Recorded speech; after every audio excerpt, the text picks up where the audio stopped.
guest could leave. Yeah. Okay, let's move him up from number 3 to new business, or to department heads, I'm sorry. And then, under unfinished business, I was going to put interlocal agreement with the county as number 3.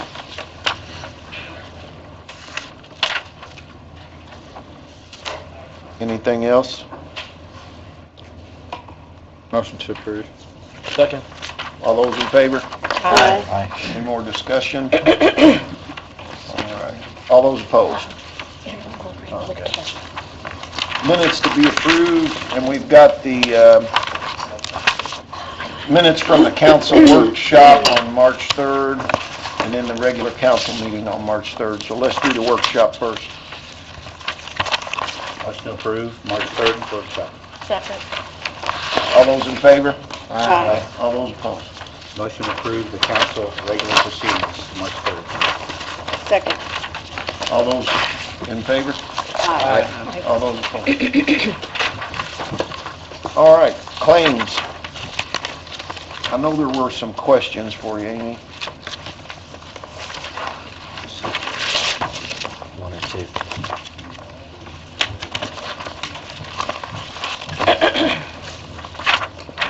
I did see the email. I have some answers for you. Do you have the If edit you guys one? have the questions in front of you or not.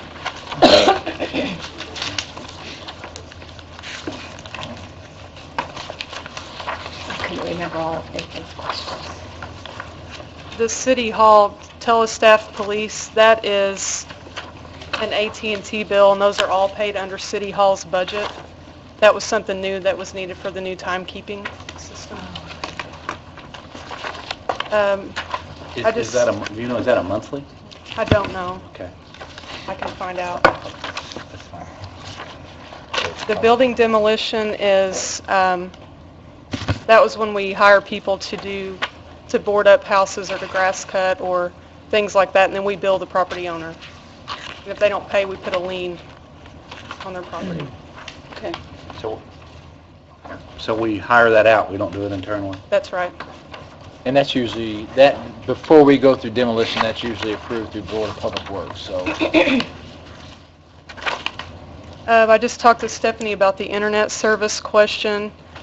According to her, that bill is for vehicle maintenance, street department, sanitation, fire, and quarterly she bills out those other departments to recoup. So they pay their share of that bill. The Cume Cap Development Akron refractor, that is to repair streetlights downtown. It's paid under an engineer budget underneath the Cume Cap.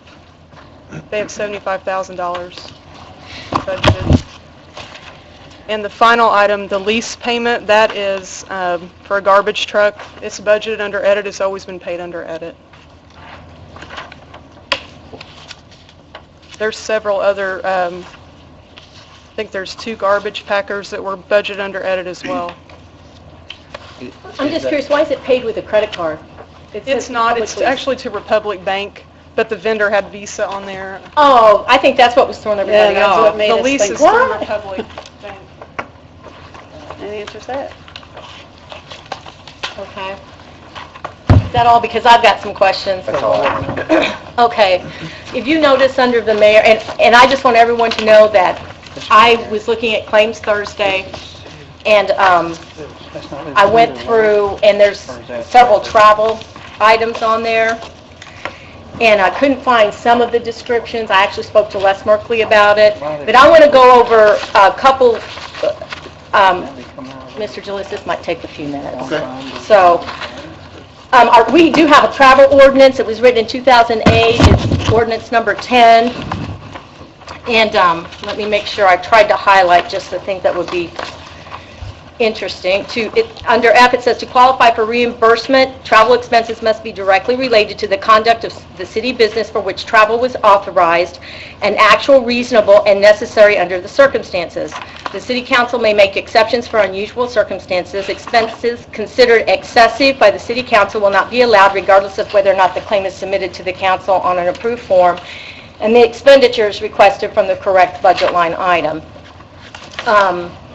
And then under 3, it says, an eligible event shall be any conference or seminar that is sponsored by the Indiana Association of Cities and Towns, the Indiana Municipal Lawyers Association, the Indiana State Board of Accounts, and/or any other state-sponsored organization that offers conferences and/or seminars or events that specialize in providing information for the benefit of elected officials and/or employees of local city government. Number 2 is the National League of Cities and the International League of Municipal Clerks and Treasurers. Events shall be deemed and considered necessary in conferences or seminars so long as the non-returning elected official provision of this ordinance and the per diem expense regulations apply. And number 3, any elected official, department head, or other employee shall be permitted to petition the council and request approval to attend an event, seminar, or conference that is not specifically included in this ordinance. Said petition shall be submitted to the city council not less than 30 days in advance of said event. And I had to do this in 2008 because I went to a conference that was not under any of these, and I actually petitioned the council and got permission to attend an event. I don't know if anybody else looked at these claims, but we have one person from the mayor's office going to the Florida Institute of Government at the University of Central Florida, I think that's what it is.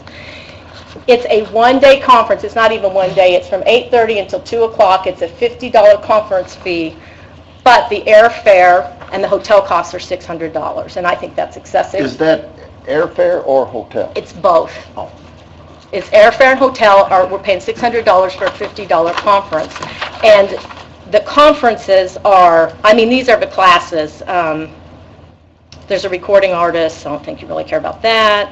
Economic opportunity, HBI mentoring, a pathway for promoting economic opportunity for youth, investing in civic health, community engagement as a predicate of higher education matriculation. And some of the students can take these classes actually at that college and get credit for it.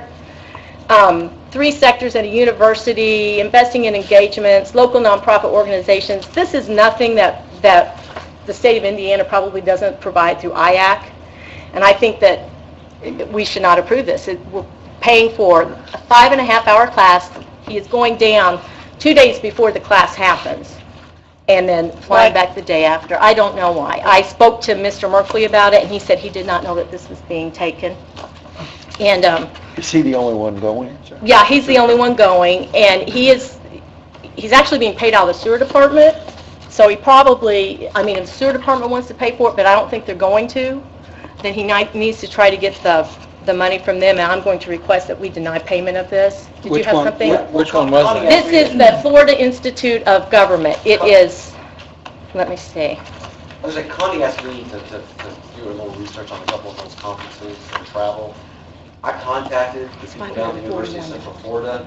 They told me that this particular conference is supposed to be, it's an academic research conference for professors and students. It's not for people from local government. And they asked, when I said that, I was representing City Council for City of Jeffersonville, Indiana. They said they don't understand why someone from Jeffersonville, Indiana would come down to this academic research conference unless they were a professor or a student. It's exchange research papers. That's what they told me.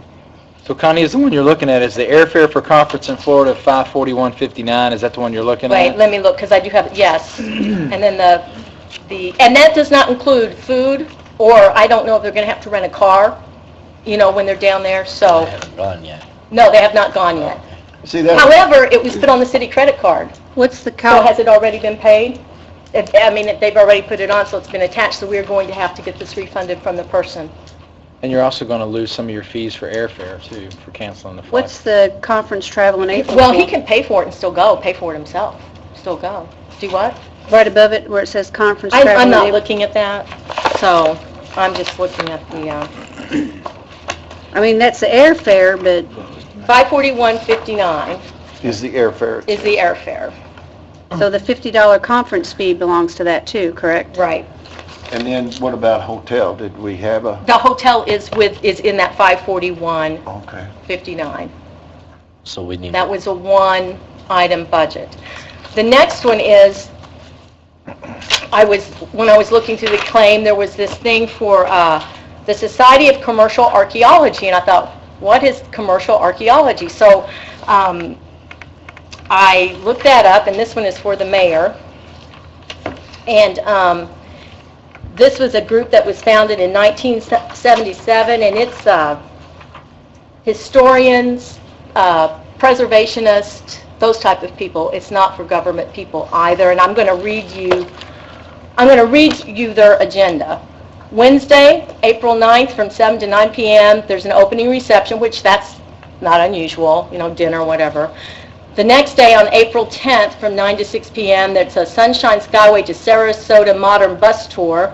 Our first tour will review some of the 20th century resources in downtown St. Pete and southern Pinellas County, including the iconic World Liquor Globe, the Gulfport Casino, mid-century churches, and the wonderful hotels and motels of Treasure Island and St. Pete Beach. Traveling across the Sunshine Skyway Bridge to Sarasota, we will explore the mid-century survivors of the Sarasota School of Architecture, both residential and commercial, and then visit Sarasota Jungle Gardens and a surviving vintage roadside attraction. And that's really what this is about, is roadside attractions. There we will have lunch and watch the Kichi wildlife shows, feed the flamingos, and on our return we will travel down the Tamiami Trail, stopping at sites in Bradenton, including the historic McKinchney Field. Then on Friday, this is their big deal, this is their paper symposium, and it says the heart of any SCA conference is the paper symposium, where members and new friends have been selected to make visual presentations on roadside resources they have been photographing, writing about, and researching. We will welcome 5-minute stories. We will also welcome 5-minute stories so members can share their short presentation. The 2014 symposium will be held in the City Council chambers at the historic St. Pete City Hall. That's about the only government thing that's involved here that I can read. An example of New Deal era Mediterranean Revival architecture. We will take a break between the morning and afternoon sessions to enjoy a delicious catered lunch. Paper topics will include both papers that will build on the themes of recreation on Florida's Suncoast and those related to the roadside and other regions. And then they're going to have a bazaar that night. Every Friday night, the St. Pete Shuffleboard Club opens its doors to shufflers of all ages as generations meet to play what is becoming the hip game of shuffleboard. Get lessons from Hall of Famers or shuffle to indie tunes with college kids, and as part of the conference festivities, the club will offer the Floridians Bazaar for vendors of vintage Florida products. Participants include authors Lou Vickers, Weeki Wachee City of Mermaids, a history of one of Florida's oldest roadside attractions, Rick Kilby, Finding the Fountain of Youth, Ponce de Leon and Florida's Magical Waters, and Ken Breslar, Roadside Paradise, the golden age of Florida's tourist attractions, among others. The next day, they're going on another tour, 9-hour tour. This tour heads north for the big day of touring and exploring, including our closing dinner. We will start by viewing vintage motels on 4th Street and make a quick stop at vintage attractions, Sunken Gardens, after exploring one of the area's many trailer parks full of vintage travel trailers. We will travel to the legendary Capoke Tree restaurant site in Clearwater. Lunch will be on your own at the Sponge Docks Tarpon Springs, where authentic Greek cuisine is readily available. From there, we will stop at a former Sinclair gas station shaped like a dinosaur and head to Weeki Wachee Springs, home of the legendary mermaids. Finally, traveling to Tampa, we will point out roadside resources, including a former tin can tourist camp, on our way to the famed, I don't know how to pronounce this city, it's Ybor, it's Y-B-O-R city, site of the Tampa's famed cigar industry. And then after that's the closing dinner. But I don't think that this has anything to do with city government. I think it's excessive, and I don't think that we should be paying for Scott, this. did you? Yeah, and Connie asked me to check that out too, and I personally contacted the president of the Society of Commercial Archaeology. The president of the Society of Commercial Archaeology, when I had some pointed questions, whether it's a government-sponsored organization or is this conference beneficial pursuant to the language of our ordinance for government practices and policies. The president told me that, she said that our conference is a historic preservation architecture tour, but not focusing on anything to do with municipal policy or practices. It's about historic and cultural resources of the 20th century, roadside. I don't think this is what you were looking for regarding a government conference. She said our membership is composed of authors, photographers, historians, historic preservationists, with an interest in 20th century roadside architecture and attractions. It is a pretty niche subject. Yeah, and the cost for this is $527 plus the hotel. He's also going down, which I know he can do this, he's going down April 5th. It doesn't start till April, I can't remember, 13th or April 9th. So he's going 4 days early. He's going down 4 days early. And this does not include hotel cost, or it doesn't sound like you would need much transportation. So, anyway. The conference fee was I can't spell that. $527, and we haven't gotten to the hotel or any type of meals. No, and the airfare was $278. But it has absolutely, according to our ordinance, it has nothing to do with municipal government. Is the $625 the conference fee? Nope, that's the next one. Oh. Is that the DC one? That's the DC one. He's also taking one, the mayor's going to DC at the end of this month. It's the internet, and now this does have something to do with government, so that's a good thing. It's the International Economic Development Council. It's the 2014 Federal Economic Development Forum. This is actually, though, the first 3 days, he's going early again, but he's not going to be going until Sunday, March 23rd, because they actually do certified economic developers exams. Before then, you have to pay to take those. The classes are economic developers meet workforce developers, workforce and economic development, the state of the federal economic development. It's kind of dealing with federal issues. And then the next one is foreign is the new domestic, rethinking what international means to your community. Export everything everywhere, infrastructure and economic development, federal economic development administration, investing in manufacturing communities, but at least it's government. And then there's the federal agenda, what's happening now, why it matters to us, powering up your local economy, that type of thing. So that's the third This is one. on exports, is that what you? Well, some of them are on exports, and it's really geared toward an economic development director, but at least it's, So should that come from should the 625 come from redevelopment? now that I don't know. I'm just bringing this up because I knew you guys hadn't seen this. To me, if the mayor's got it in his budget, that would be his call. If it's Well, check so that the- one, Scott. economic development. Yeah, I mean, in Connie's right, I did check that at least that's government related, unlike the other two conferences that I think are no doubt not government related. This is government related. I spoke to the program director. He said although primarily it is geared towards federal agencies and state agencies, he said there are some. Anybody else from Indiana going, you think? I asked him, he said that that we're the only city on the list. He said there are some large local cities. in Indiana, I Not in think Indiana, but. we're the only ones from He said Indiana. normally it's an economic development director, it's not a mayor, but he said that a mayor could come. But we're the only ones from Indiana. And one thing I want to watch again too, since he's going early, I want to make sure we don't eat the charges for the hotel room before, or food cost, or anything like that. So, So that total for that, just the travel and the conference fees for that were $825, is that correct? it's whatever's on the claims list. $625 and $200, is that what I'm looking at? Let me see. Fees and what? Yeah. $625, and I've got it here. $625 and $200 travel for DC conference? Yes. Anything else? No, I thought that was enough.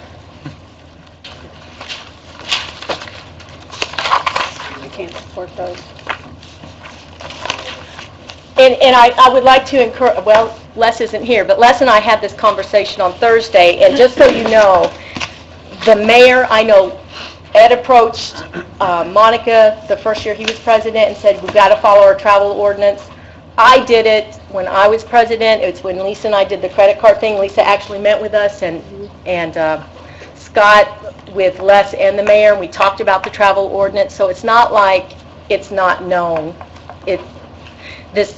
It has been, and I think that needs to be followed. Well, the thing is, even if that would have been brought to us beforehand, the 30 days beforehand, the travel, I still want to support that.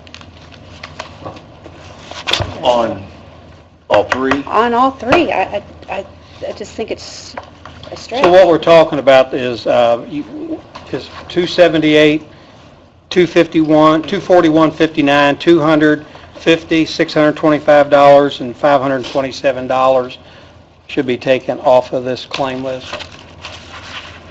It depends whether or not you want to approve them. I just brought it for your information because I checked the claims. I will not personally vote for the two What Mike's trying of to figure them. out is what claims go with what. Aren't you, Mike? Well, yeah, from 278 all the way down to 527 was all of the Okay, claims. the $541.59 and the $50, that's for the one-day trip. That's to the Florida one-day trip. Right. Then the most expensive one was the Washington DC one, the $625 and the $250, is that what you said? Paul? 200. 200. Oh, 200, that's the Washington DC trip. And then the $527 and where is the other one? $278? 78, yeah. But I think to Nathan's argument, the 625 and 200, although maybe a stretch, there is the argument that it's government-related, correct? I think that would fit in the guidelines, and that's up to the purview or the call of the... Well, actually, it's up to the travel ordinance, and he should have come and gotten, since it's not any of those factors, the National League of Cities or that, he should have come before us to request.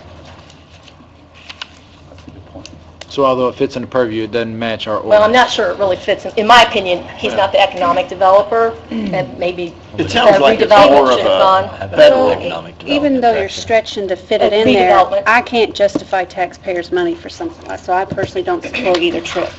I don't know how the rest of you all...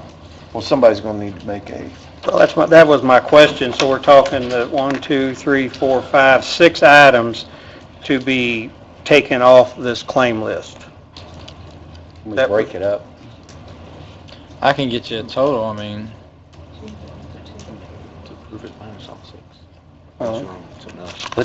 Why don't we Separately. vote on each separate trip?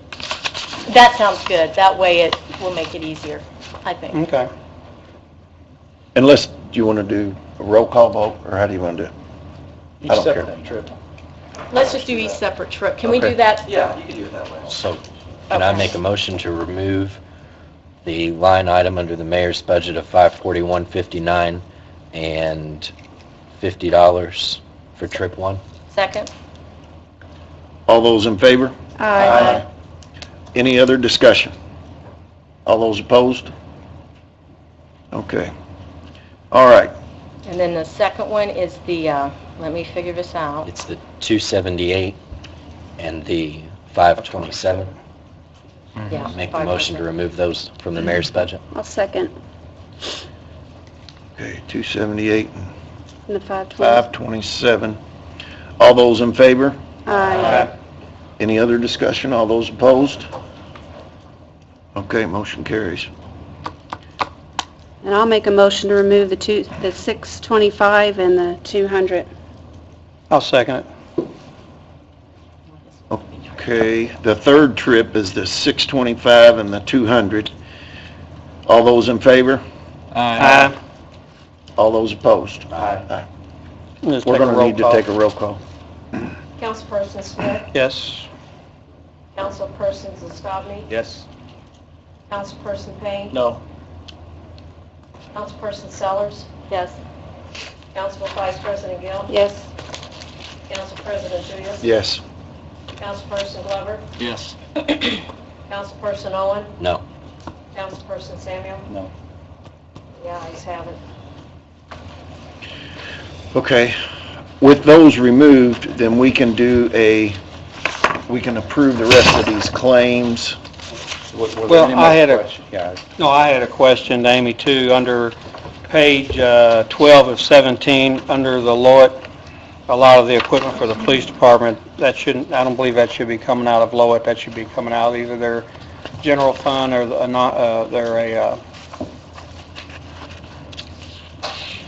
it's vests, speed vests or something. They're what? It says speed vest. I don't know what that is. Worth. Page 12 of I would 17. say, because if it's, I don't know what speed vests are, but if it's their bulletproof vest, we did approve that to come out of Lloyd at the budget workshop. That's But what I don't I'm know what a asking. speed vest is. There's please. It's actually a speed plate. Oh. The vest, it goes into your vest. Oh. What we use standard to stop rifle rounds. Okay, Yeah, and we did approve those out of Lloyd. that's why I asked. Okay. Do you know if this services for them. And the reload press, and the Surefire weapons lights. We're done with that. I would think that, What page are you same, on? 12 of 17. Well, I'm just trying to get there. I would think that would come out of either non-reverting or the regular budget.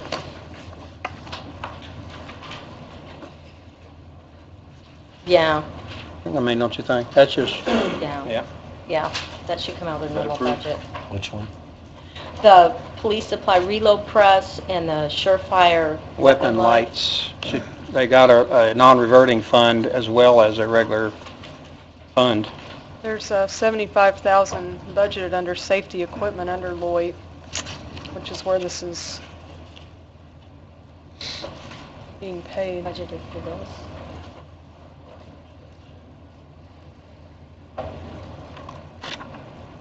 I have a question while we're here, and this is just because I don't know. We have $5,800 and some change coming out for Fager Baker Daniels, and I know that's for our negotiation. How many more claims do we anticipate for that? I'd say we're done, I thought we were wrapping that up. unless they're delayed in billing, It should be but I'd say they're done. Okay. Just wondered. Could we call or have Amy call them and just see Make what sure the that we're balance settled is? up. Yeah, Yeah, that's a good idea. 5,800. So, I mean, you're saying was this money already, you see the money's already been appropriated to that fund? That's 70, There's 75, excuse me, $75,000 budgeted under safety equipment in the police Lloyd budget. Do they not have any equipment under the normal budget? I remember what we put the 75 I in know, I'm for. thinking, why did we put that in there? What was that for? I don't know. Usually for big items. I don't think they have any under. What about They don't have non, any I equipment? Did don't we believe move it so. all? what about non-reverting? I don't know about that. They have several non-reverting funds. That might be why, Nathan. You might be right. Yeah, we might have moved it all. Yeah, I think so. And then I think that, I guess my thought is, if they have the budget, if this is what they choose to spend it on, that's their call. And then if they run out, that's our choice to add more, or we say more. Okay, so you're saying is, just speaking, if they got 75,000, this 10,000, roughly $10,400 is coming out of that $75,000 fund? no, No? no, because if you look, the top Yeah, it's, 5,800 and 2,600 is coming out of a different fund. The only thing that's coming out of their 75,000 is $1,945, which is all supplies. yeah. Part of that's, Part of that 10,000 Attorney. is their legal services and the Oh, I software and see. hardware for Yes. Kronos. I see. So it's 1945? Correct, out of the Okay. 75. That makes sense, yeah, thanks. Okay. That's all I had. Is there anything else? If not, I'll make a motion to approve as amended.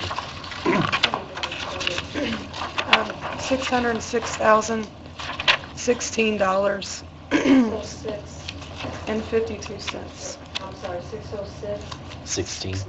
Excuse me, $16.52. So the only thing we removed out of that list is the 222159 from the mayor's budget, correct? Yes. Do we have a And- second? Oh, did we? have we I'll had a second. Let's see, let's second. I'm going to abstain from voting. Walnut Ridge has a bill in here. But I voted on the other things. So. Any other discussion? All those in favor?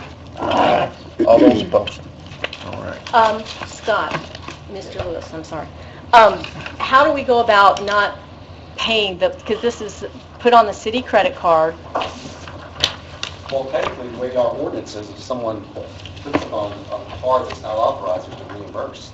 Okay. Because it's, like you said, they've already been charged to the city credit card. So the individuals need to reimburse the city. That's pursuant to our ordinance. Pursuant to State Board of Accounting regulations too. Or if it could be refunded, they would just be responsible for the fees involved, correct? If it can be refunded, yeah, I don't know if it's too late, if it's non-refundable or not, I don't know what time frames are involved in that. But please keep us apprised of what's going on with that. You had a motion second, but we didn't vote. All right, all those in favor? I thought we did. Oh, did we? Sorry. That's my fault. I thought we did. Department head, Andy Crouch. Sidewalk master plan update. Thank you. Let's see if I can move some things here.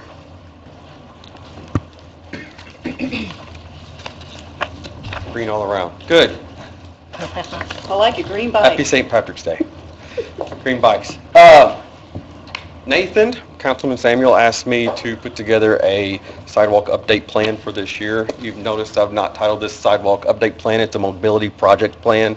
And you're going to see why as we get into this. It's going to involve a little bit more than sidewalks, but we think it's some great projects. Moving forward, we are looking at putting in a sidewalk along Middle Road. This is a new sidewalk connection between the Pebble Creek Drive and Allison Lane. It connects multiple residential neighborhoods down to Allison Lane, and we're putting the finishing touches on Allison Brook Park in the next few weeks, and this is an established project in the sidewalk master plan.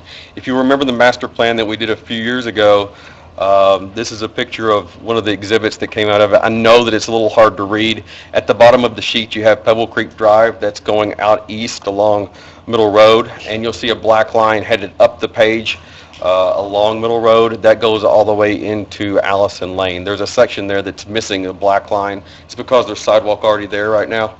Okay, we're not leaving them out. We're just not replacing it. So we would be putting new sidewalk in from Pebble Creek all the way up to Allison Lane, and you can see all the residential neighborhoods on either side of that. Andy, real quick, when you go back to that slide, We can't go backward. I'm sorry. When you look at the sidewalk being on this side, obviously, is there sidewalk on the other side in all those areas? It would just be on one side. Okay, so we're just gonna add in crosswalks, I assume, across You would. 8th Street? Okay, perfect. That's all, You'll see later why we're only doing one side. I trust you. Cost estimate on that from a few years ago was $241,500. You'll see at the end, I've got a cost estimate total for all of these projects. We've upped that a little bit just for inflation, that we have it broken down. We are also looking at 12th Street. This is 12th Street just behind the quad going toward the hospital, toward Spring Street. It's currently a 4-lane section, but there's not really enough vehicle traffic there to justify the width of those 4 lanes and having 4 lanes there. It's a relatively high pedestrian traffic through that area. If you travel that area or go back there very often, you'll find that there's a lot of pedestrians. There are a lot of people in wheelchairs. I've seen moms pushing baby buggies and strollers and things like that along the paved road. There's no sidewalks along the corridor, and there's lots of walkers on the roadway. There's safety concerns at the intersections. We've had, Councilman Glover, I think you've been at some of the Board of Public Works meetings in the last few years in which residents along that area have come and expressed concerns about crossing this road. I think a lot of that traffic wants to flow from that neighborhood down towards 10th Street to Thornton's and Dairy Queen and all that, so. That's correct. Yeah. A lot of them go to the drugstore. Yeah. Didn't we just have an accident on 10th and Spring? With 10th and, yeah. Where? 10th and The- Spring the with mo- a wheelchair? About a week ago? No, the bicyclist got, I know a bicycle got hit. I wasn't aware of that one. But, I mean, we do have that problem, and we see that a lot through that area. We're proposing a road diet for some multimodal transportation alternatives. Multimodal meaning multiple modes of transportation, not just for cars, but also for bicyclists and for pedestrians. The multimodal was definitive. What's the road diet? That's what we're talking about. I'm going to show you. So for the road diet, we'll go through that in just a moment. I think everybody's aware of the area. It's the boulevarded area from Spring Street over to the quad, on the north side of the quad, somewhere right in this area. I took this during the middle of the day one day, and there was one car on the street. We've got 4 lanes. We've got one car on the street. I stepped out of the way for them to come on by me and then took a picture the other way, and there's still only one car on the street. It's the one that passed me. Taking a shot from just across the road there, that's Wall. You can see that you've got a lot of asphalt that a car has to cross. They've got to come across 4 different lanes just to get across there. It's actually 5 lanes because you've got a center turn lane as well. This is kind of a mess of a drawing. I understand that. Keep this in mind. The red is the sidewalks that we would be installing, both sides of the road. Yellow would be bike lanes that would be on the paved road. Okay? The center medians would stay. Those would stay manicured. I've talked with City Pride. I think they did some landscaping up in this area, moved some shrubs or something in the past year. We're not touching any of that. All that'll stay the same, and that'll all still be maintained. To give you an idea of what we're talking about in terms of a road diet, right now we're talking about 12th Street existing looks like this. You've got 2 13-foot drive lanes in each direction, and where you don't have that center 15-foot planting strip, that's a center turn lane. What we're looking to do is take those 4 lanes down to 2 lanes. That's what they're referring to as a road diet. Not only are we taking 4 13-foot lanes and taking them down to 2 lanes, we're narrowing up that one drive lane, which typically slows down traffic. You're going to have a buffer lane. If you go from the inside out on both sides, this is kind of a mirror image, so I'll just go one way. But if you go from the planting strip in the center, you'll have a 12-foot drive lane. You'd have a 2-foot striped buffer lane, and then a 6-foot bike lane. You'd then have about a 6.5-foot grass strip with 6-foot sidewalks on each side.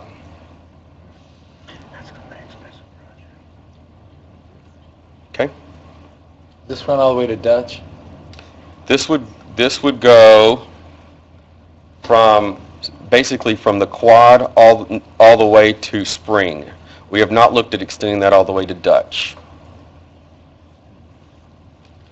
Yeah, you'd have to go through Kitchen Common. Yeah, there's some other issues that would be involved with getting through there. The area that we're looking at is an area that has a lot of right-of-way, but not a lot of traffic, and we're trying to make the best use of that we can. Okay. We're looking at doing something similar on 14th Street, also Stansper. Okay. It's a major corridor for the Claysburg neighborhood to get to and from Spring Street. There's sidewalks through there. There are some sidewalks, but they're intermittent. Pedestrians are walking on the grass and the roadway through that area. Streets are really too wide for a single lane traffic, but they're not wide enough for 2 lanes. For 2 lanes of traffic. You follow me? Mm-hmm. It's a lot of pavement. It's not really wide enough to put 2 lanes in there, but it's too wide for single lane traffic. Typically for a single lane, we're looking at around 12 feet. Okay, I believe the city ordinance for subdivisions is 2 13-foot lanes, and you've got 20 to 22-foot lanes, if not more, through that area both ways. We're looking at a road diet there to reclaim some of the... Andy, don't they Yep. use that for off-street parking, though? They do. On-street parking? There is some on-street parking, and we've tried to address that with this. But I'm saying that's why if you put cars right there, it's going to eat up a little of that distance you're talking about. It will eat up a little bit. And we can talk about that more in a second when we get a map up here. I'd like to have your input. This is the area that we're talking about. Again, I know this is a little bit difficult to read, so I'm going to blow it up for us. We're looking at going all the way from Spring Street over to the overpass there with the railroad tracks. I'm going to blow that up just a little bit. Councilman Smith, I know that there's a parking area right here in front of this house. There's a little bump out right there. I know the red lines are kind of going through that. Our intent is to leave that so they could use that parking. We are looking at doing something similar. You've got the landscaping islands in the center. We would still have 2 lanes.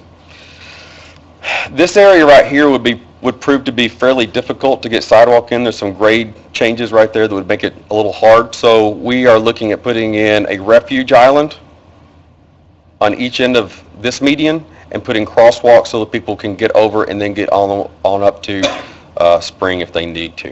What's a refuge island?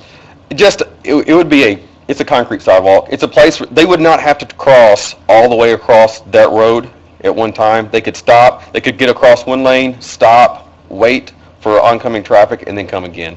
Now, what type of marking would you have for them crosswalks? This would just be standards, zebra stripe crosswalks.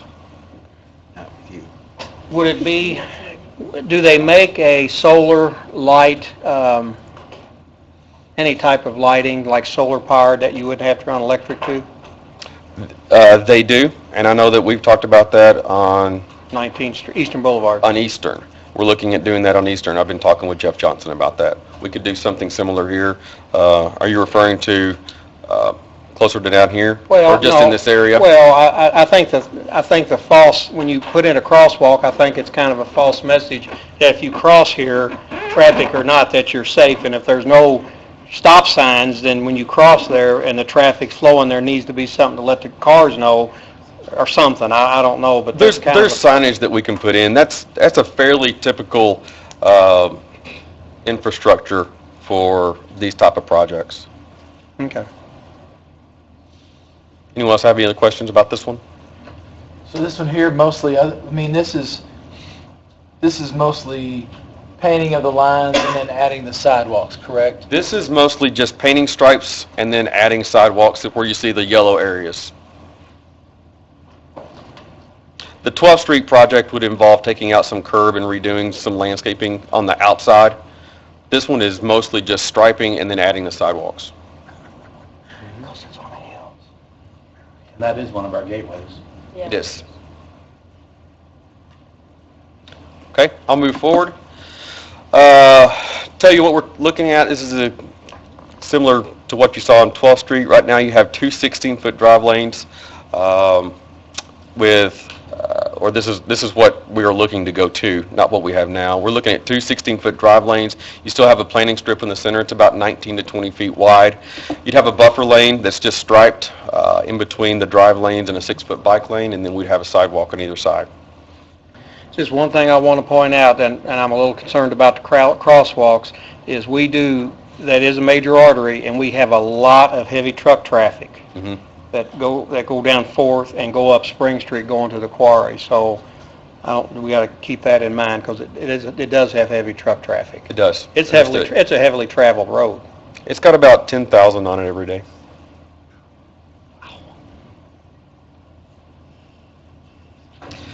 We're also looking at some sidewalk ramps in Claysburg. A lot of the sidewalk ramps in Claysburg are not only not compliant with the ADA requirements, but they're completely non-functional for most disabled citizens. This isn't a matter of ADA says you have to maintain a 2% cross slope. Some of these are egregious. We're suggesting a concentrated effort on the worst offenders in that area this year with a continued effort in subsequent years. I've just thrown up some pictures of some of the areas that we're talking about. That's not even a ramp. It's not a ramp that's out of compliance. It's not even a ramp. Same thing here. You have places where it's just curb at intersections that people can't get down at all. Similar situations in multiple areas. Anybody have any questions on those? Okay, everybody take a deep breath now. I mean, really. So, this is an ambitious plan. We understand that. I think last year the council allotted $220,000 out of their edit funds for sidewalk projects. I'm coming to you with a little over $500,000 this year. I don't expect an answer tonight, obviously, but we wanted to give you something to look at. I got something else for you to look at. Okay. Allison Lane. Between the vehicular traffic and the pedestrian traffic, Allison Lane, because we got all those apartments. I mean, it's the same thing with the kids pushing. It is. And I totally agree that it's funny, I was thinking about this last night. With Allison Lane, I think not only do we need some pedestrian sidewalks through there, I know that there's also a strong will in the community to widen Allison Lane. I hate to see us spend money to put in sidewalks to come back in the near future, widen the road, take those sidewalks out, and put in more sidewalks. I think that's just going to be a judgment question of, do we do it now? Do we do it later? Do we wait? There's no doubt that it needs to happen. Keep it in your mind. Understood.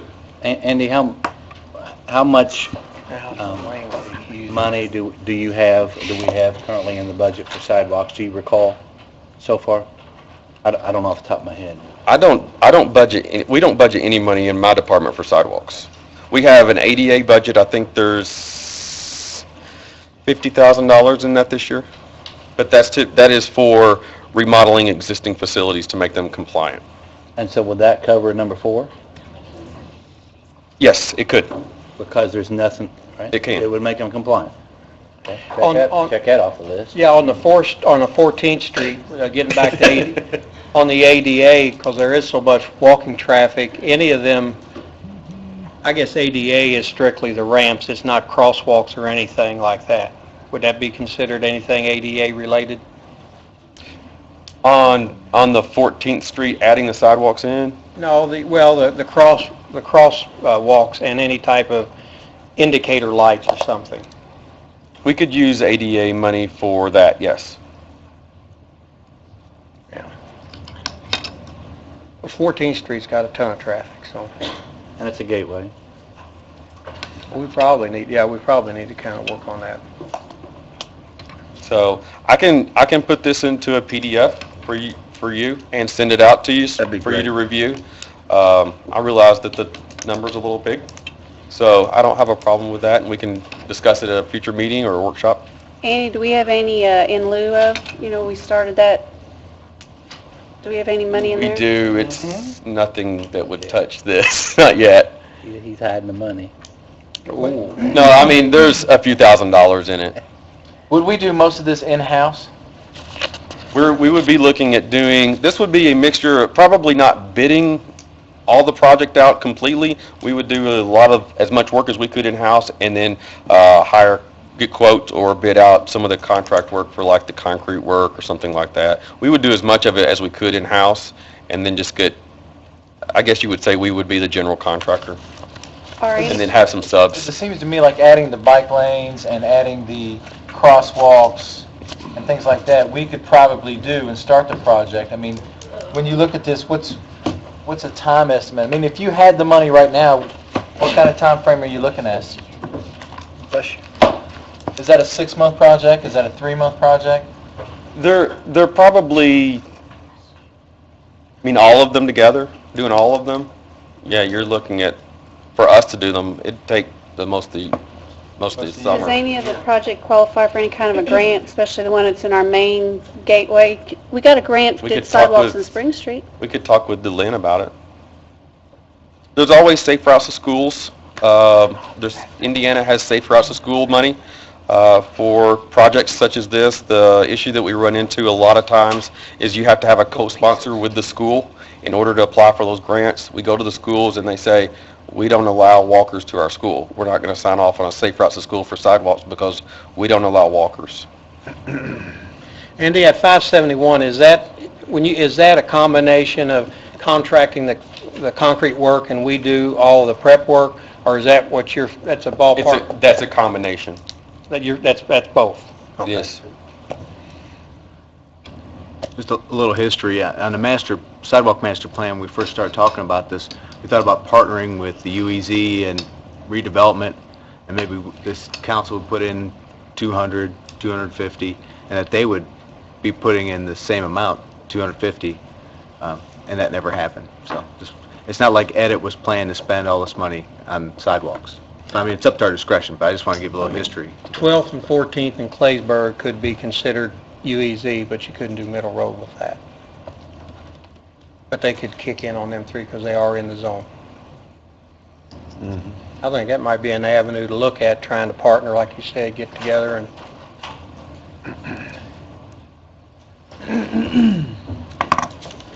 Does anybody else have any other questions? Could you get me just a copy of it for tomorrow? I can send you just a PDF copy or a hard copy. Can do that. Good deal. Thank you, Andy. Thanks, Andy. Go ahead. Just real quick, I do want to, and we talked a little bit about a plan, and I think redevelopment was going to pay for it at one time to do some work on Spring Street where the trees has pushed up sidewalks, and try to come up with a way to either grind them down or Right. do some things. Have you all talked about that anymore? I know that Kelly has been working on that, and I'm Okay. not sure where it stands. Okay. You talking about downtown, Mike? Yeah, the trees that Yeah. had, there's a lot of tripping hazards Oh, yeah.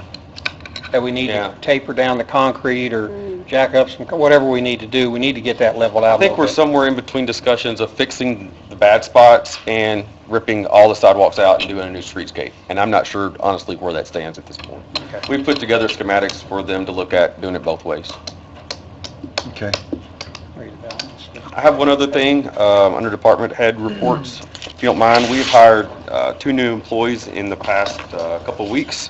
One is a stormwater MS4 coordinator. This employee replaces Deb Ashak that left back last fall. We've also hired a heavy equipment operator that used to work for us, left last fall, and decided he really liked working for the city. We've hired him back. So with that, we have hired them in, but there are offer letters that I've given them. You should have in front of you some of the details on that. It's an email from me to Kim Calabro. The offer letters that I've given them, they have accepted based on the amount that we were able to offer. I've come to the Drainage Board and requested additional funding to get them up to the middle of their pay grade. Drainage Board has approved that funding, and I believe it has to be approved at a council meeting for that to be in full effect. So I would ask for approvals for both of those positions. One is a pay range 5, and the other is a pay range 4. Pay range 5 for stormwater coordinator, and pay range 4 for heavy equipment operator. Is the heavy equipment operator never replaced? He was in the wastewater department, and we are hiring him under drainage. Okay, I'm sorry, I missed that. So is I that a don't new think I position? mentioned it. It was just with the city. No. Pardon? Is that a new position, or is he replacing somebody else? Placing. It's not a new position. Okay. I make a motion to approve both positions. This is coming out of the drainage funds. Yeah, They let's break approved it in half if you would, because I think the stormwater is one and drainage is other, Okay. if you don't mind. Well, it's all paid out of drainage? Both out of drainage. They're both paid out of drainage. Okay. Yeah, and Drainage Board has approved both of these. Okay, I'm sorry. I'll second the Yeah. motion. Any other discussion? All those in favor? Aye. Aye. All those opposed? Thanks, Andy. Thank you. Thanks, Have a good night. You too. Amir, you don't need to come up. I just wanted to recognize you and your guest with Code Red. We discussed in the finance meeting that we felt like it would be appropriate to bring to the council the contract of, Go ahead. Red. Well, no, actually, Amir, if you would come up, I don't mean to overstep the president. no, go ahead. I was the only one that was in, we had another meeting, Code Red came in, and actually this gentleman has office right over here in Louisville, I forgot his name though. Kurt Steyer. Okay. And they really put an all-inclusive package together for us, and they really came to the table wanting our business and answered a lot of our questions, but I was the only one there. So if you could kind of, Amir, real quick, go over the ones that aren't here, because I don't know if some of them may have some of the technical questions, but just to go over what all this does, that's 15,000 is a flat rate, what it covers? Yes, it covers kind of a complementary, actually, weather service and another service called iPause, which we will have to make the city compliant to be able to use that. And it's a federal notification for high-level threats. Not a whole lot of cities have that certification, so we're going to work toward that to get that. If you have any technical question, you can ask that, and Kurt will be able to answer that. I don't know what the process is for us to get there, but we're going to work toward that. Obviously, our goal and intention with this tool is to be able to notify the citizens during disasters, emergencies, and sometimes non-disaster or emergency settings. For example, we'll be able to utilize this tool for Thunder over Louisville. So people that may put the application on their phone, they can scan a code into their phone and they be able to get information about thunder. For example, how to evacuate or what to take with you or what not to take with you. So there's a lot of different applications, but most of it is for emergency situations. So if we had a water main break that the water was contaminated, we could isolate a neighborhood and send a message specifically to them. Currently within the county, we use the traditional alert or alarming system, which is the sirens. As most of you know, there is no message followed by that, and we know nationally that following a message with an alert is really the most effective. So this will bring another set of tools for us to use to alert the public of any impending emergencies or ongoing emergencies. So. I also wanted to bring up to everybody, we brought it up in the Finance Committee meeting this past week, and I also had a conversation with Les Merkley and also with Amir, because I know I personally had some concerns. I want this to be informational to the constituents, emergency based. I didn't want this to somehow, I don't want to say abused or misused, but the potential's there to where, you can send things out for neighborhood meeting or whatever, and my concern was if you do things like that they're going to get all these texts or these alerts, and they're going to ignore when something really happens. They're going to think, oh no, it's a neighborhood meeting, or so we kind of discussed putting a policy in place. I think Les is leading that up with you to kind of like procedures of how the information gets out and what type of information gets Absolutely. I think, it will lose its effectiveness if it is being utilized for non-emergency type events on a regular basis. Now, this has an internal use that we will use it internally. For example, law enforcement could use it to call out the SWAT team. Fire department could use it. The city executives could send out a message that says, stay away from City Hall or come to work today early. There are those other applications that can be utilized for. But all of that, I think, should be spelled out in some sort of a simple policy on when we will use it, who is authorized to use it. Multiples of users can be assigned, my understanding is. However, each one of them will have their own passcode. So you would be able to audit to see who logged in and send out a message. So I don't see me being the only one with that passcode. I think there should be several people to be able to send. Maybe department heads could use it to send messages to their employees at different times. But there are multiples of uses for it. Nathan, I know you had some questions. Did you get everything answered? Well, one question, Amir, that comes. For this to be effective, am I correct that we have to get people to sign up for it? Absolutely. The system works on opting in, but also public information that is currently available. So the 911 system has a cache of information that we'll be able to get from them and put that into the system.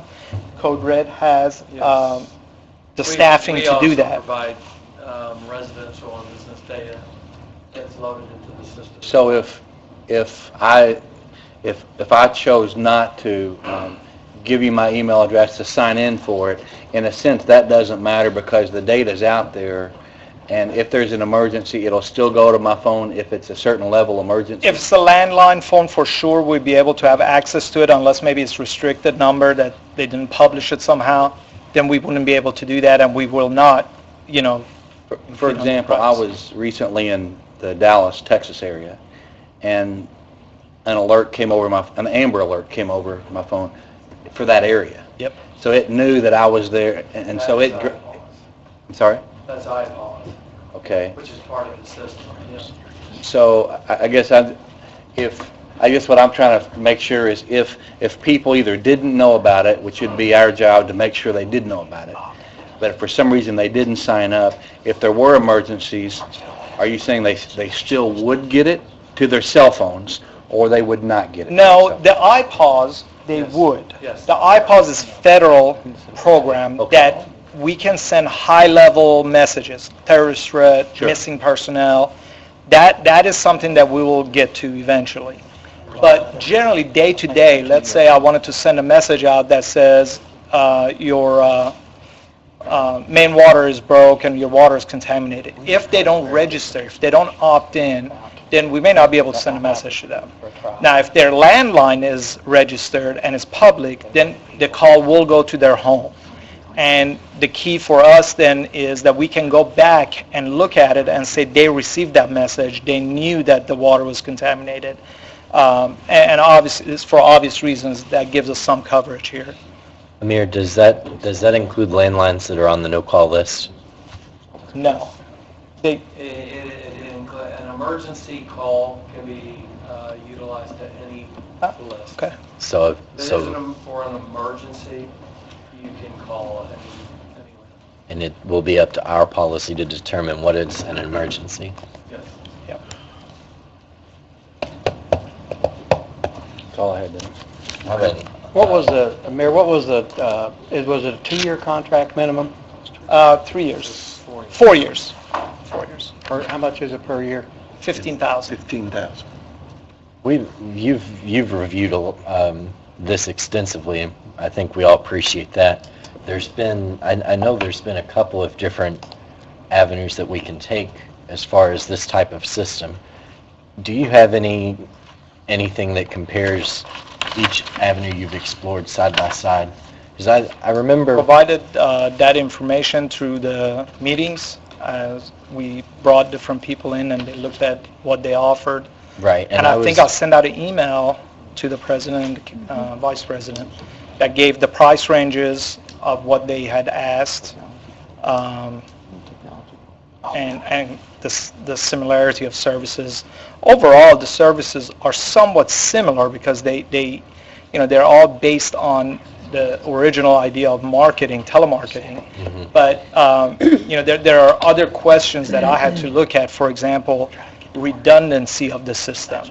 On the face value, they all send out messages, but redundancy of the system is something you won't know until you start digging. And I had to look at to see if this system is based in 3 different geographical areas of the United States. So if we have a blackout in one area, we still have a redundant system that's going to continue operating. We had to look at whether their services were internal or external. And one of the things I was concerned about was if they use a lot of outside contractors to do their business with, then if a contractor went out of business, the service could kind of stop, all of a sudden, until they find another contractor. So those were some of the other, contingency issues that I had to look at beside the cost, because the costs were close, within like $1,000 or $2,000 of each other. And then the second issue that I looked at was marketing. Marketing this is really important. The system is designed on people opting in. If they don't opt in, then really it's not effective. So the marketing portion was to see who's regionally providing the service.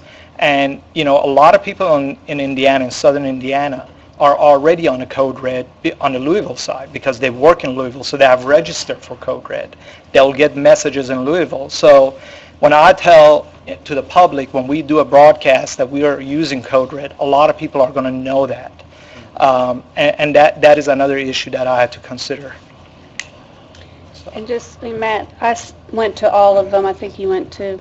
Yeah, I was able to make it. So I compared all the services, and by far, I'm not saying just because they're here, Code Red, their backup system, it's right over here in Louisville.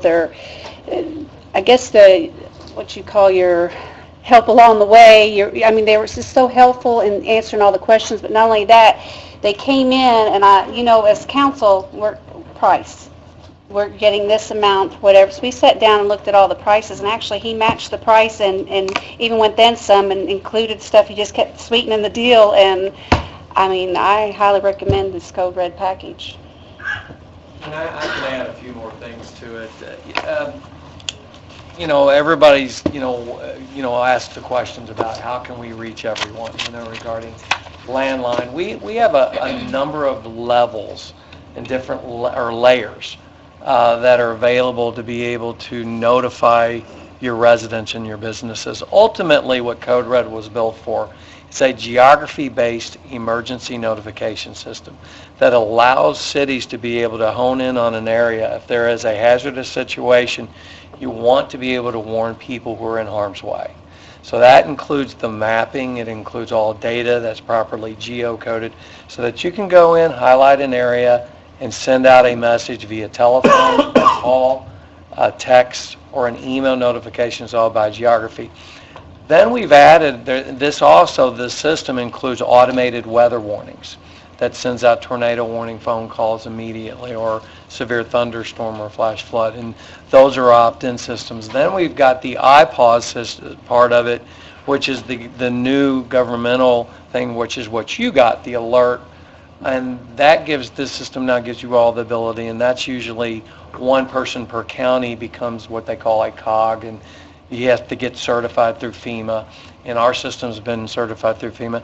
And now the one nice thing that we have is our system has a mobile app that you can download, your residents can download on their smartphone. So it's grown to where, so people have this app, when you send a message through the system, and let's say that you're calling that area in the hazardous area, that's geography defined, well, if you're in that area, it's going to basically warn you because you're near that area. So there's a lot of different layers, and as technology grows, we've continued to grow our system. But the nice part, we give our clients the ability to really warn people the way they want.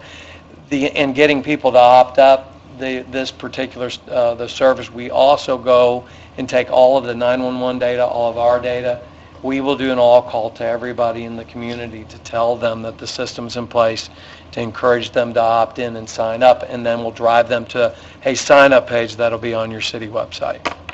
So that's kind of how we've approached all this. I hope that answers some questions. Okay. And I guess we could send out a notification on Jeff's sewer bills, getting them the information out, how to opt in and how to opt out. Any other questions or concerns? I can All the questions. Is there a motion? I'll just make a comment. I think it's a good service, but, 4 years seems like a long time when it comes to technology. It almost looks like this is, and this is me speaking out, I don't know, but it seems like it almost becomes obsolete with the way communication happens. I mean, today, even, between Twitter, between Facebook, between news alerts that you can sign up for, I mean, anybody who wants the news from weather to crime, I mean, it's almost instant already, if you have a cell phone. And I know this has more than that. But I'm just saying 4 years, I wouldn't be surprised with technology the way it's moving that something that's free on the web that's available to everybody who's going to be. Is there a way to do like a 2-year contract with a 2-year renewable? Yeah, I think that there would be. I think the price might change a little bit, but yeah, there is. I mean, the reason why we gave that price was based on going a little bit longer on it. The system all does give you the ability to push messages to your Facebook as well. So there's a lot of different applications on how to send it out. So I understand the technology and how it's grown. 4 years does sound like a long time, but actually it goes pretty quick. And we're adding all of the features. We don't increase the price on the system. We've added features like iPause. We've added features like the mobile app was free. I mean, it was literally added to improve the system. We have not increased the price at all as the years go on. As a matter of fact, we grandfather our pricing in with our clients so that we've never raised the price. Once you become a client, you stay with that particular price. I think what I'm hearing that's different from yours, from more general weather alerts or announcements, is the fact that if we had something that happened on Port Road in the port, we could narrow down an alert for that particular area that's affected instead of all of Clark County or all of Jeffersonville. We can go to a specific geographical region, look at the way the wind's blowing and who it's going to affect. We can bring up the map and really just draw on the map of what block we want to send a message to, basically. Additionally, exactly. And additionally, if you think of something like thunder, okay, and events that happen, when you get into events and where this is going, and we already have a mobile app that works within it, you have the ability just to send messages out to the app. and tell people. And we've had events where we found missing children that an alert was issued through the user to look and find a missing kid at a particular event or an evacuation. When you're talking about a lot of different levels now, where you've got the mobile app, you've got ability to do an outbound telephone, texting, phone calls, and then from a day-to-day operation, which is for your departments. There's a lot of police departments, fire departments are using the system for their paging efforts now, because everybody's got the smartphone, so they're using it for texting and all of that type of thing. So from a departmental standpoint, every different department within your city, they can access and utilize this as well. So it becomes really almost a day-to-day. It was designed specifically for emergency notification, but from communications internally for your cities, that it also is used on a regular basis for that. Going back to your example, with like a Port Road, for example, you'd have to sign up before you get that notice, right? I mean, you can't get onto somebody's phone who hasn't signed up, or Public phones we can, if they're public their phones, home phones. But their cell phones, you could. I mean, they'd have to Cell have that. phones, under iPods, we Only will be able only to. through iPods, which is, and the way iPods works, just to explain it, is it's a FEMA program which actually will allow you to send messages through to each tower. So what happens is it goes through, we have an aggregator that we build. So the system, you can process that message, go through, and then what it'll do is, when you highlight it, if that area has a cell tower in that area, it will send that message to all the phones that are near that tower. You'll But ping it's all of them. But it has to be approved through FEMA. We just have an aggregator to get there, and then what they do is approve it. But we have it is a fully functioning iPods aggregator. I mean, the system actually is fully functioning. And we work with FEMA and one of the few companies that have a completely working iPod system. I don't expect that tomorrow, if this is voted in. They've got- It's going to take me a little bit of time to get it done.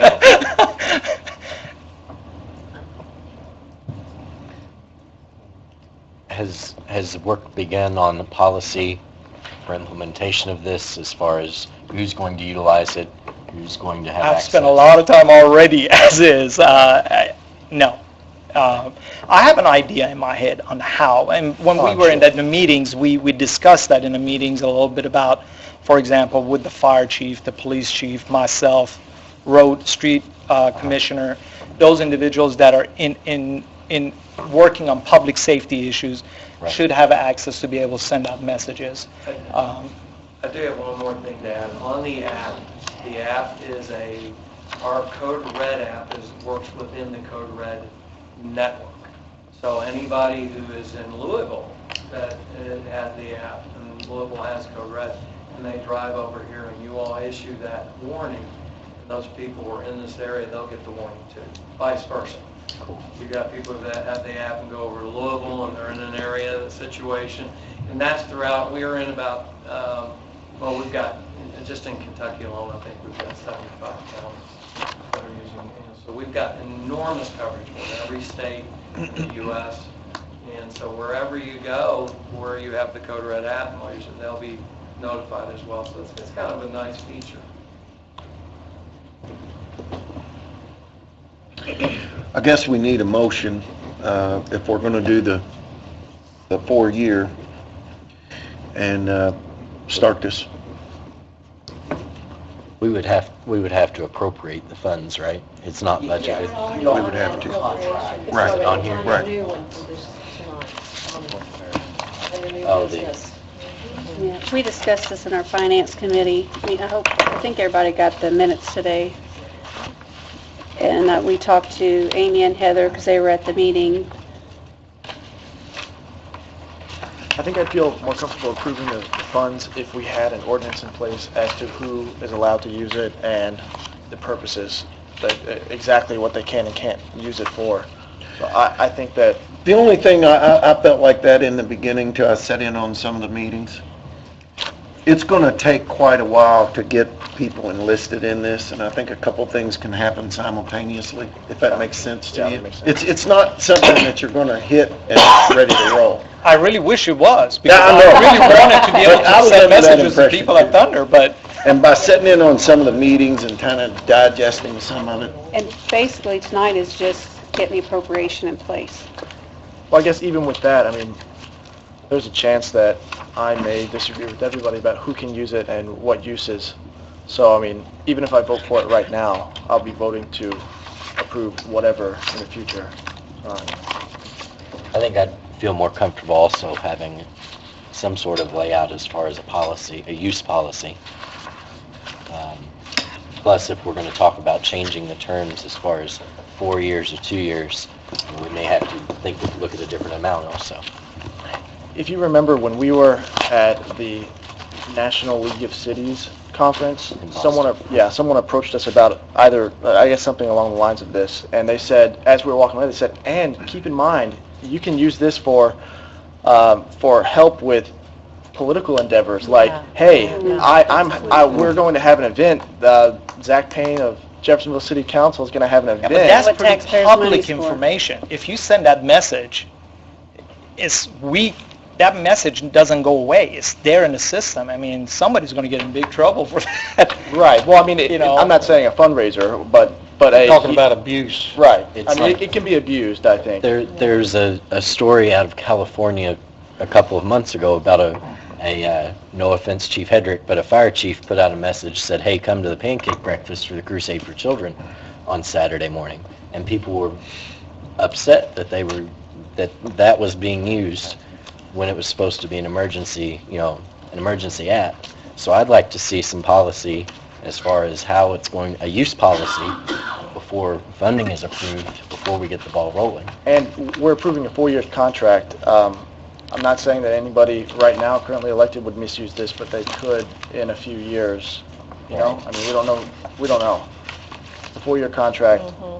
There are elections next year. We have no idea who could change the policy. You know, one of the things is, this is not something to start and think that we're going to cancel. Yeah, if there's disaster financially and we have to cut fat, then maybe, but there's quite a bit of, time that people are spending to go in and register, and, switching services is not something you want to do midstream. This is not that kind of a deal. This This is not even a deal that once you get started, you can cancel, because once I become reliant upon that system, Yes. then I'm continuing I mean, to expect yeah, that. generally speaking, I mean, I understand Zach's concern and Matt, and certainly the intention is to have a written policy. We can't operate without a written policy, and those of you who know me, you understand I'm all about policies. But the intention for this system is a long-term, and use policy, of course, is, I think, a welcome. To get, I guess, to Dennis's point, he said about ramping up for it, we could approve to move forward with the contingency that nothing is implemented, no alerts are implemented or sent out. It can't go live, I guess, but they can start until the policy's in place, and that puts an impetus on Amir to hurry up. And but At this I mean, point, we're there's just ways voting to around it. advertise, right? We're voting to advertise? Amy, are we just voting to advertise, or?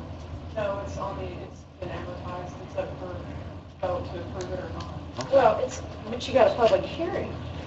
But it's up for first reading. Yeah, first reading, you got a public I hearing. must have missed the meeting, I must have missed the meeting when you did that. I don't remember it. It's never been here. I mean, I don't have a problem writing a policy. I mean, there are sample policies available. We write a policy, I email it to you all for your review, and the city attorney and whoever else needs to look at it. It's a public policy, so, we can do that within the next week or two and get that to you all. On contingent on the policy being, Matt, are you good with a first reading only, and then we get everything everything in place to review before we have our final reading? And the money's coming out of Lowit? Is that what we're thinking? It's the way it's wrote up. Oh, is it? It's on number 4 of the new business, that part of it.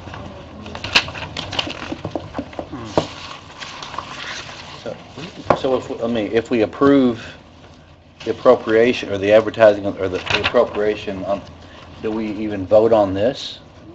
No. We wouldn't have to. We don't have to vote on anything now. We've got to wait till this comes up and have a public hearing, then vote on it, yeah, as a whole. So, We could. Thanks, Amir. Thank you. So what are we sending him away with tonight? Well, We're voting on first reading. It's on item 4. Right. The funds are already in this other additional. It's already been advertised for the appropriation, so it's What's the in ordinance new number business. that's going to be out? It's number 4 under new business. Among other items too. Yeah. is there any other department heads that want to speak? All right. what you get from On that topic, I just worried about, I don't know. I think it's a great resource to have in our toolbox for public safety. I think you guys understand it pretty well. I know there's been a bunch of meetings, but to be able to use it geographically like they were explaining, I think is huge for a hazmat spill, boil advisory, SWAT situation, or anything that's in the neighborhood. So gas leak that we've had, yeah. So I think it is a good resource to have. Certainly beats the ticker at the bottom of the screen. I think it's a quicker notification. I know that there's other avenues of information to be dispersed, but I think this is a great addition to the notification of the citizens. So Okay. that's all I have. Good deal. Thanks, Eric. Mr. President, also, if you vote tonight first reading and you have the public hearing on the 7th, you could only do that on the second reading and then wait to do the next one on third reading, so. So that gives you a lot of time. 21st. 2015. Huh? 2015. Yeah. We may- Yeah, we may have it. Okay, read the packet. We'll let Ed finish with Amy. She's up next. Amy, you're up. An ordinance of additional appropriation.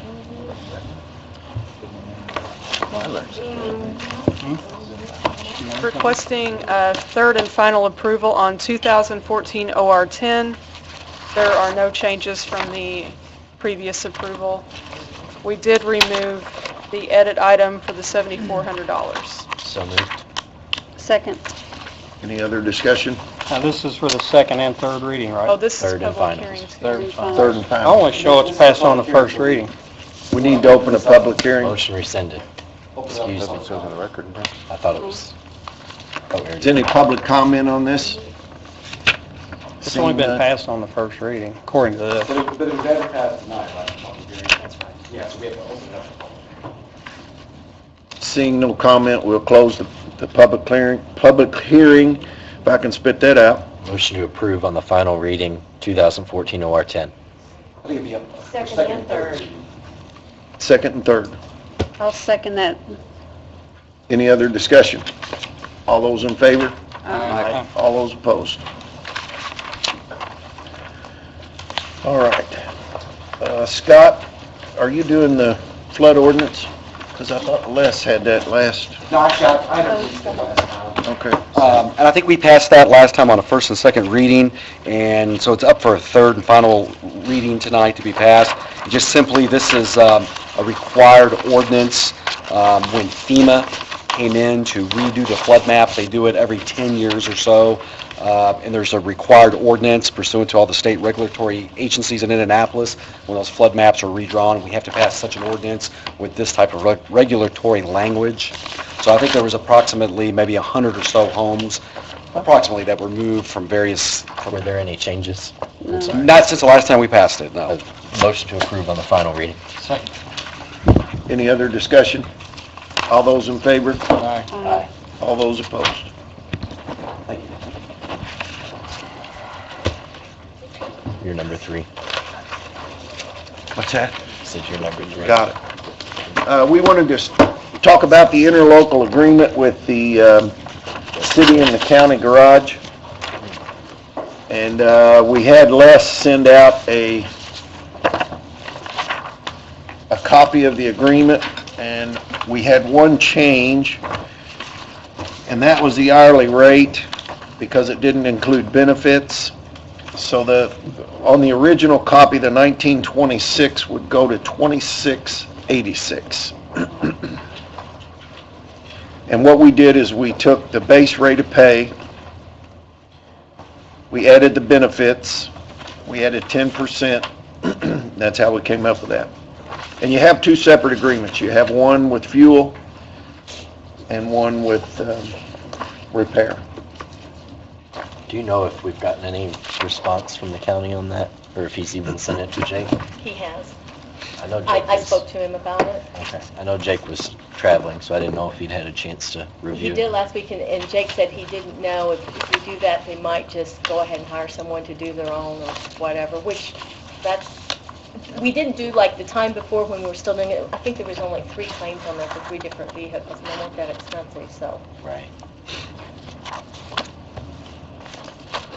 So what do we? What's up? I'll be voting for the gas. I think we make 10 cents a gallon. 10%. 10%. Or 5%, 5%. Okay, and that probably just that probably just covers the cost, because you have to remember, we do have pumps and cards, and there's a lot that goes with that. I don't know how much we gain by buying that much bulk versus just city, but, And just so you know, Mike, Bubby is the one that asked that we go from a 10 cents per gallon back to the percentage, because it's so much easier on it. okay. The reason I'm not going to vote for the shop or the repair of a facility is, what's going to happen is we'll be at some point, especially if they start paying labor costs, we're going to be requested probably for personnel. And if the mechanic up there depends on what he is as far as labor, it could be over $40,000 plus benefits. So that means we have to generate $40,000 profit to pay for that one particular mechanic. And that doesn't include utilities, insurance, or anything else involved. It's a huge financial cost for our city garage, and it's, I think it puts, I do still have a liability concern about if we do damage something or whatever, there's going to be a liability concern in labor costs. So, but like I said, I support the gas at this point, but the city garage, we as city taxpayers already pay county taxes, and I'm not in favor of taking our city garage that was designed and built for city services to take on this much more work. And again, you got to consider utilities, insurance, liability. It's going to be huge, especially when the county starts paying for labor costs. I think they'll be demanding more. So that's why I'm not going to support this. It's a city shop. And just to fill everybody in, I went and met with Bubby. I talked to Sheriff Rodden. 90% of the work was sheriff cars. And 90% of that work was electrical.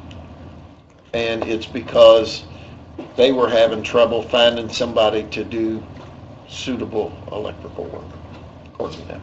So just food for thought with that.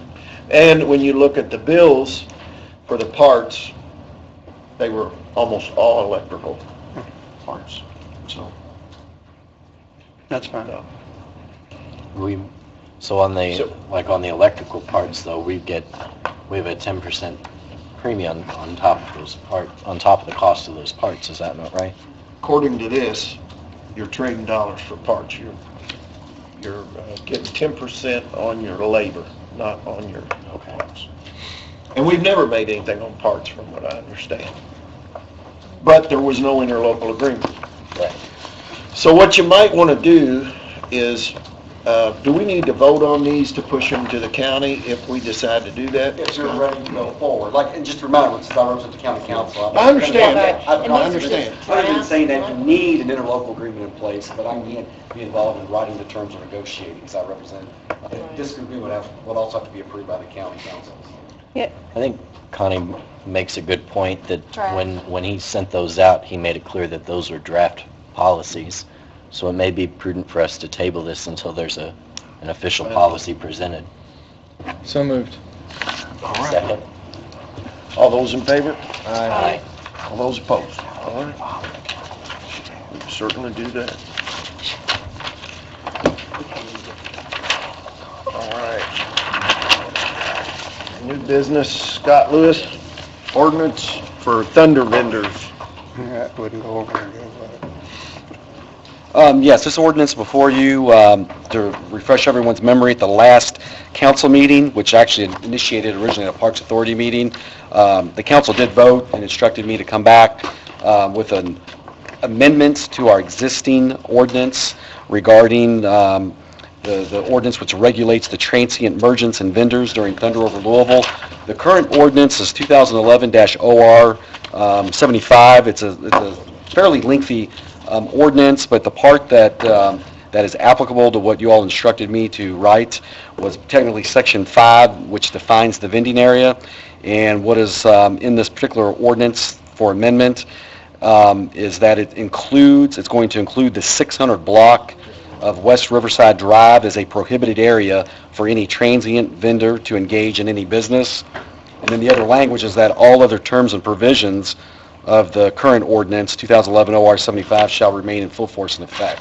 So pursuant to what you all instructed last time, you were going to add the 600 block of West Riverside Drive as a prohibited area during Thunder. What's the ordinance number, Vicki? 11. Motion to approve on the first reading. Second. Any other discussion? All those in favor? Aye. All those opposed? Aye.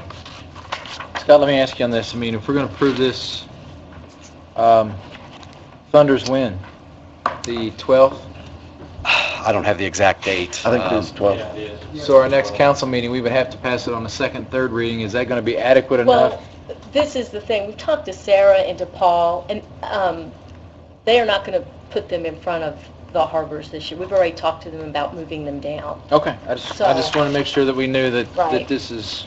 That's a good point, because our next meeting isn't until April 7th, so. I will confirm that. I'll call them. So they've already said that they're going to push vendors out. When- Yeah, when we were talking about it before. He said they could move them down in front of housing harbors. Thank you. I know Kim was not going to come tonight, but in the finance meeting, we had one of the employees that we need to move from admin 1 to admin 2 This building commissioner. from the building commissioner's office. And as far as I know, it doesn't change the salary from what we spoke about. Supposed Well, we need to ask. verify that, We're going to though. verify that. Well, I think it's, And I spoke with Kim, and it doesn't, It doesn't, Yeah, okay. it does not. I spoke with Kim too, but there was something, maybe it changed her retirement. I think that was it. Okay. But, anyway, this evidently is something that actually fell through the cracks a few years ago and should have been done. And she is actually one of our Red Circle employees, which we have 4 that are at the top of their pay scale according to our salary ordinance. So what we proposed in the Finance Committee is moving her from admin 1 to admin 2. I mean, according to this, though, that goes from a grade 2 to 3. Right, but it's not, there's no pay increase. She's not asking for a pay increase. Right. But she would then be eligible for Raises. the raises. Yeah. You were changing her pay range. She's just not asking for a raise for this particular person. Right. But you're moving her into a slot that her pay range would be Is greater. extended. Exactly. It's extended. At the top of it anyway. I think she's at the top She's of at them. the top anyway, yeah. According to Kim, she was at the top Two? of She's 1 and 2. 2. Right. No, 2. She was a 1. She was already at her top. But what happened is this was supposed to have been changed. Even though she's at her top now, she was supposed to have been a 2 like over a year ago. They never changed it. It's just to clear her up the paper. So she's not at the top of 2? She was a 1, she should be a 2. Should have been a 2. What will this do for the next hire when she retires, the next I'll person have to comes go in? down to the minimum. On a 2? So are you saying that right now she's listed as a 1, but she's being paid as a 2? This is just a... She's at the top of her pay grade no matter what, Okay. whether she's a 1 or a 2. Okay, It's her responsibilities. It has to do with her responsibilities. okay. Her job description. Yeah. What's the number? Well, Motion to approve 2014 R2 on the first and second reading. Second. Any other discussion? All those in favor? Aye. All those opposed? First and second. Let's see, we moved the mirror. Amy? And this will be a public hearing as well. It says, This initiates it, like for first reading, that will be advertised for. to be held April 7th. My mistake, But you're letting them know on April 7th. Yep, April 7th we will. It will be. Well, it'll be advertised.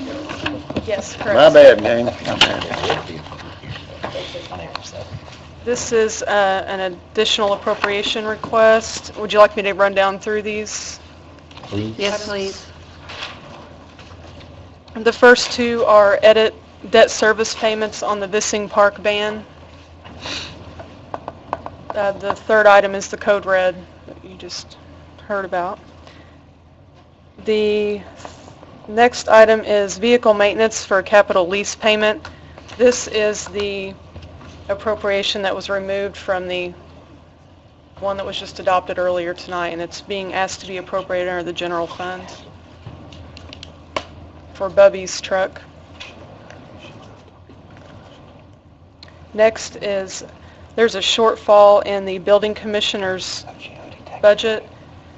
That is partially due to it being budgeted below the current rate of pay, and then there was a large payout to the former commissioner who just retired that kind of closed that gap of what we had budgeted. But this will get us to where we need to be for the rest of the year. Was the large payout due to... Time accrual, vacation. And then the rest of the items are to do with the steamboat budget. This is something that Paul had put together, and he discussed this at the Finance Committee meeting last week. Yeah, he sent an email out on all this, too. Where did finance, where'd you guys figure the steamboat money was coming from? It was all in his, this is money he's just moving around within his budget, right? No, this is additional requests. Additional appropriation. Well, they're going to try to get donations, but From, 20,000 from UEZ, Sorry, it's 80,000. 20,000 possibly from redevelopment, that other. and 10,000 from the councils, which you all talked about in yes. finance. And so, this is a total of 80,000 if you add all those items up. Just for park activity. so when those came in, Amy, this is my question. So I know that UEZ is giving them money, I think they're going to ask redevelopment and all those other groups. When that money comes back in, it replaces this money, It will correct? help to fund this, yes. That cash that comes in will fund most of this budget. Oh, so, okay, this is not money we're moving to this, we're waiting to receive the money in. Right, Okay. Will be a pass-through, right? Pass-through for that money? yes. We'll take it. Correct. But you're talking about, we set up an ice rink for funds for 80,000. They're already booking bands and different things, so they need to have something in place where they can expend the funds.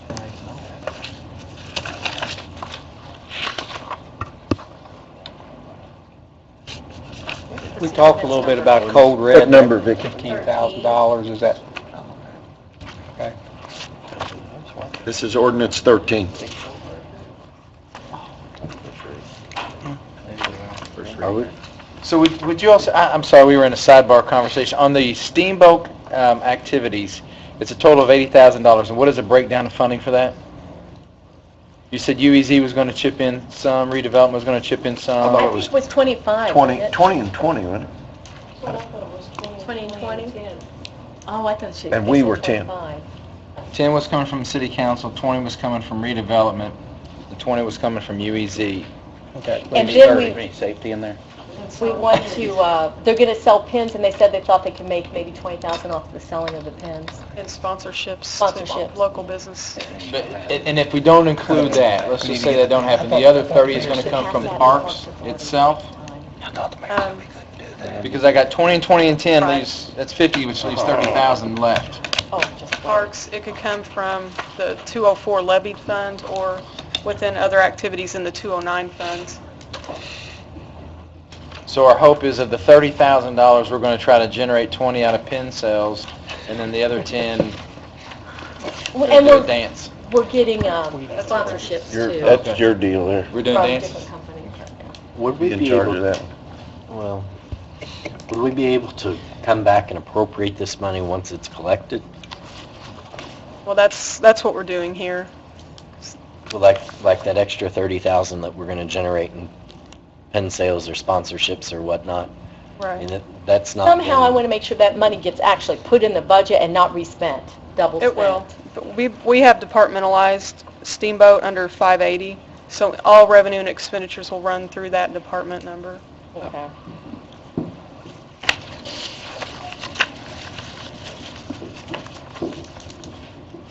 Going Is back this just up, on the first reading? yeah. Yes. And originally, where was that, where do we suspect that, well, okay, go ahead, I'm sorry. I'll make a motion to pass 2014 OR 13 on the first reading. Second. Any other discussion? Just a comment, I think we do need to discuss this capital lease payment again also. It doesn't have to be right now, but before we approve this on the final reading, that's an item that needs to be discussed because we don't pay for lease payments on vehicles anywhere else other than the mayor's vehicle. If we need to buy a truck, then maybe we need to have that conversation. That 7,400 you're talking about? But I'm not going to be supportive of a lease payment. Do we know, well, I guess for discussion, we need to find out how long the lease even is. Right. Right. Find out where Mid we're at. next year is when it expires. Through mid next year. Well, we need to find out where the truck is. If But- somebody- I think sewer has, Bubby's got it. Bubby's got it? So this has already And it's been, come out of his budget. this is not the first payment on the He's got lease, it. this is for, It had lease is been, done next year, correct? that's correct. It had been They prepaid. had prepaid, so we haven't had to, we didn't know this was an issue until the bill came because the credit ran out. Maybe the county can do that. Why it was prepaid. I wonder if I could do that. It's only fair. Call the question? All those in favor? Aye. All those opposed? Okay. Amy, I think you're up again. Lucky you. Transferring funds within the same department. So this is items that are already appropriated. We're just asking them to be shifted around to different account numbers, basically, different series. The first two items, the 12,000 and the 8,000, Paul had sent out an email Yeah. requesting that. It's for a pool repair. I said, I knew we had an email. The Bissing Park construction, that is for Covert Hawkins contract. That's what's remaining on it. And we just needed to move some of the budget from the 400 series up to the professional service line to pay for that. And then the police items, I think they didn't have anywhere to pay for ammunition. That was pulled from the last claims. meeting. And so we created an account for ammunition and moved some money from other charges for that. Motion to approve 2014 OR 14 on the first reading. Second. Any other discussion? All those in favor? Aye. All those opposed? Thank you. Thanks, Amy. Any public comment? Did anybody sign up, Scott? All right. Council comment, Mr. Smith. I don't have any, thank you. Okay. No comment. I have a comment. I received I guess somebody here texted the mayor about his trips that were taken off the agenda. And he texted me, and I want this read into the record. I don't know if it's a threat or what it is, but I want it read into the record. It says, "You have no idea how bad you're going to look tomorrow morning. If only you would communicate with me, you wouldn't have just made an ASS of yourself." What I want everyone to realize is we can't read the administration's mind. If they're going to take a trip, the only time I know about it is when I see it in the record when I go to check the claims. He should have come to the council. Like I said, he's been aware of this for 2 years now and communicated with us and said, this is what I want to do, and we could have dealt with it at that time. But I don't especially appreciate, I don't know if that's a threat or what that is, but I do not appreciate it, and I want that on the record. Okay. I'm sure it's on everybody's phone, but you can just ask it. No comment. Real quick, while we're talking about that subject, in our employee handbook, is that ordinance laid out under our travel policy? Because if it's not, I would think that it's probably a good idea that we do that, since we just went through police and fire negotiations and tried to get everything under that framework. So that may be something we want to look at to make sure that policy There are only certain things that we can put in the employee handbook. Or can we we can just only- ask, refer to our travel policy ordinance such and such? I don't know. You could. You Can could we? refer to- I didn't know what we can refer to, but I know that we can only, the council, we're only benefits and salaries, I think. I mean, mostly what you're saying is it's an executive decision to, as far as the other contracts. So it goes into the employee, okay. I have nothing else. I'm good. Nathan? On March the 6th, excuse me, had a little movement here. On March the 6th, here in this room, we had something called Community Talk, and that was regarding some Earthship art that was coming into town. We were going to place it downtown. Jeff, we had 4 or 5 locations for a bench that we were going to do, and this room actually was full of a lot of artists, a lot of interested people from the community, and then some folks that were pretty vocal downtown. They didn't really want it in front of their house. And I just want to say that that process worked. You know, it really was a community talk. We listened to them. We're not going to put it where they were objecting to it, and we went back and had a second meeting with the neighborhood association and let them vote on some potential locations. And so I just wanted to say that that was a positive meeting, and I think the folks that were in opposition of it going there, they were pleasantly surprised that their voices were heard, and that's not always the way it works. So I just wanted to report back on that. That's all I have. Okay, I just had one thing. In our Finance Committee meeting, we talked about Amir has spoke about the mayor wants to start a new department. I think it's called Public Safety or Safety. It's a little bit more than that. It's going to be risk, safety, and emergency management combined under one umbrella. Okay. And what I thought in the finance meeting was that we should have a little workshop to decide, first of all, if we want to create another department. So we could do that before our April 7th meeting, if we wanted to do that. What's y'all's thoughts? Think a half an hour or an hour? I'm not sure if I'd be able to make it before on the 7th. Go for a half hour. Half an hour before. So we'll schedule that for 6:30. So what room can I advertise? This room or upstairs? Or should I just do it down? We could do it down here. Okay, I just want to make sure. Fine. 7th. Is that April 7th then, April 7th. at 6:30? Yes, sir. That's at 6:30 we decided? Yes, sir. Or who he wants to hire? Okay. Any other business? Motion to adjourn.